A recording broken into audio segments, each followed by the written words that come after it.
Yan for today's video, another day, another vlog, at welcome back sa aking YouTube channel, ang Commander Diovic TV, kung saan nandito tayo ngayon sa Itikan sa lahat po ng update sa pag-aalaga ng itik. Ito po, nagpo-poultry na naman sila kasi wala silang pastulan na palayan o wala silang mapastulang mga inanim palayan, kaya nandito sila ngayon sa tubig, sa ilog para mag-poultry. Tara, let's go.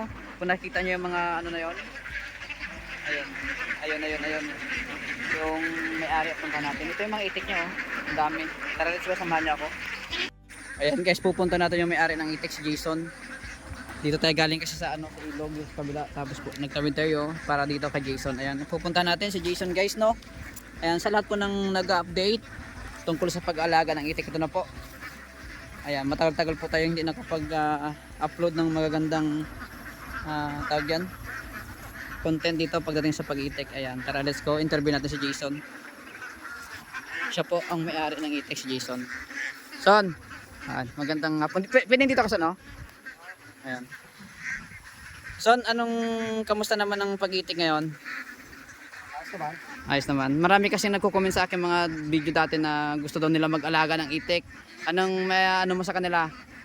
Ano mas advice mo sa kanila sa nagsisimula mag-alaga ng itik? Kailangan na yung financial muna. Financial talaga, no? Ayan. Ano bang mas maganda, Son? Sa lahat po ng gustong mag-alaga ng itik, kahit ito idea, anong mas maganda, Son? Yung magpasisiw ka o magbili ka na ng mga malalaking itik? Pag mga baguhan, hindi mas maganda na yung malalaki. Malalaki na? Para kung kikita ka agad, no? Ayan guys, sa Luzon, Visayas at sa Mindanao, sa mga nagko-comment sa akin, ito po. Kung kayo mag-uumpisa doon na mag-itik, ay kailangan daw ang inyong umpisahan ay sa malaki na. Bakit, Son? Bakit? Ang mahal na rin ang sisiw. Mahal na rin ang sisiw. Mahal na rin dumalaga. Mahal na rin dumalaga. Oo. Ay kapag yung mga malaki na, kumari sa 300 piraso, magkano magiging punan mo doon? Times 350. Times 350, 35 na sa 100,000. Oo, 300, 100,000, 105,000, 300 lang yon, pero kikita ka na doon. Kapag halimbawa sa palayan. Oo, hindi ka natin. Hindi, ilang months lang bago ka kumita doon, Son? Hanggat may pastulan, tuloy yun. Tuloy ang itlog. Oo, hanggat may pastulan. Ayan guys, sa lahat po nagtatanong sa akin kung ano po yung mas maganda na magsimula kapag ikaw ay nag-itikan, ang advice ni Jason, sa malaki ka ng itik na nagkakalaga ng 350 ang isang piraso, kasi pag halimbawa mayroong itlugan o mayroong tawag yan, anihan, makakano ka na kagad, makakatawag yan, karoon ka na ng income. Sa pagsisiyo, kasi pagsisiyo, ilang buwan bago ka maka-income doon, no? Oo, 6 months. 6 months. Ayan, 6 months.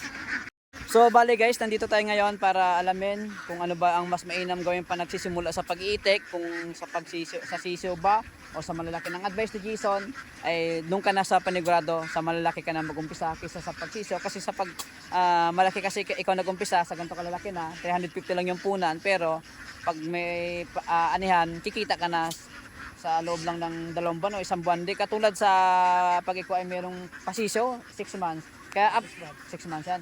Ayan guys, sa lahat ng nagtatanong sa akin, ito na po.